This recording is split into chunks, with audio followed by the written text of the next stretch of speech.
question de l'influence. On parle de l'influence de certains auteurs. C'est important l'influence. Au fond, il y a deux catégories de gens. Ceux qui influencent et ceux qui sont sous influence. La postérité retient essentiellement ceux qui influencent, et qui sont beaucoup moins nombreux que ceux qui sont sous influence. Et les femmes, question qui se pose et qui est récurrente, sont-elles des êtres d'influence ou des êtres sous influence? Si ce que je dis est juste, la postérité ne trouve pas que les femmes sont des êtres qui influencent. Donc par conséquent, si on n'influence pas, on est quelque part condamné à être sous influence. D'autant plus qu'on est toujours sous influence au départ et qu'on ne fait qu'influer, comme disait à propos de Rousseau tout à l'heure, que parce qu'on a fait un travail spécial qui nous démarque de notre époque et du mouvement et du groupe auquel on appartient. Donc c'est quelque chose qui n'est pas facile, parce que ça exige paradoxalement de savoir tout ce qui se fait avant, ce qui n'est pas une mince affaire, et par rapport à cela, et uniquement par rapport à cela, de se dire où est-ce qu'il y aurait une possibilité d'aller plus loin, où est-ce qu'il y a une chose qui n'a pas été abordée, qui a été oubliée, qui a été négligée. C'est là qu'on devient intéressant, parce qu'on met en évidence des choses qui ne sont pas connues, qui sont méconnues, et par là même, on va marquer son époque. On va marquer son époque précisément en se démarquant de l'époque en question. C'est un paradoxe aussi amusant. Donc il ne faut surtout pas croire que l'affirmation de l'individualité est fonction de l'ignorance. Pas du tout. C'est au contraire une très grande connaissance qui permet de savoir où se positionner, quel est le créneau à explorer.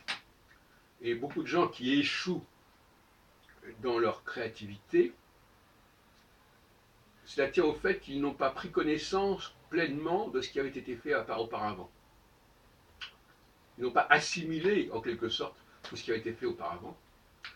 Et par conséquent, ils n'ont pas su agir en connaissance de cause pour faire avancer les choses et pour montrer ce qui n'allait pas dans ce qui avait été fait avant. Voyez-vous ? Et je dirais de la même façon que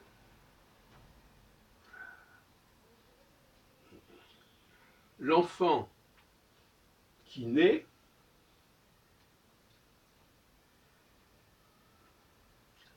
c'est un paradoxe. Il est à la fois complètement tributaire du milieu dans lequel il vit, et à la fois il n'en est pas conscient. Donc il y a un décalage. Il se croit unique, mais c'est une illusion, c'est un mirage. Et il ne sera vraiment unique que si vraiment il y a tout un travail qui est fait. Donc finalement, cette apparence d'unicité, cette illusion d'unicité, par l'ignorance tout simplement, va correspondre au contraire à une période où l'enfant est complètement dépendant, culturellement, matériellement, de son environnement. Et ce n'est que par la suite qu'il pourra véritablement, comme le proposait Rousseau, dire des choses qui n'ont pas été dites avant lui. Donc il y a un décalage entre notre impression fausse d'unicité, qui est celle de l'enfance, et qui ne deviendra une véritable unicité qu'au bout d'un long travail dialectique. Hein ? Il y a mon petit moi, ensuite je rencontre l'ensemble du savoir, et à partir de là, dans une sorte d'antithèse-synthèse, je vais affirmer ce moi qui devient un grand moi en quelque sorte, si on y parvient. Généralement, les gens sont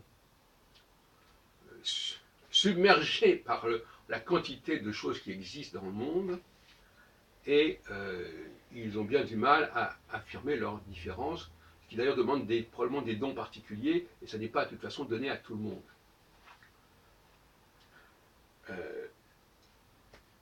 alors ils se contenteront de dire qu'ils sont des êtres humains. C'est une expression complètement creuse qui veut dire que finalement, ils sont à la fois des êtres humains et à la fois ils ont quelque chose qui leur serait propre. Et encore, c'est une expression qui est tellement vague qu'elle me fait toujours sourire. Et j'ai entendu récemment encore, dans le cadre du salon Vivre Nature, cette affirmation je suis un être humain, donc je n'appartiens à aucun clivage, je n'ai aucune appartenance. Et là, on retourne dans le même paradoxe. Ce n'est que parce que j'assume mon appartenance que je peux me démarquer de cette appartenance. Non pas en la niant, mais en m'affirmant dans ce milieu auquel j'appartiens, en m'affirmant comme étant capable de faire progresser le milieu en question, sa conscience, sa réflexion, etc.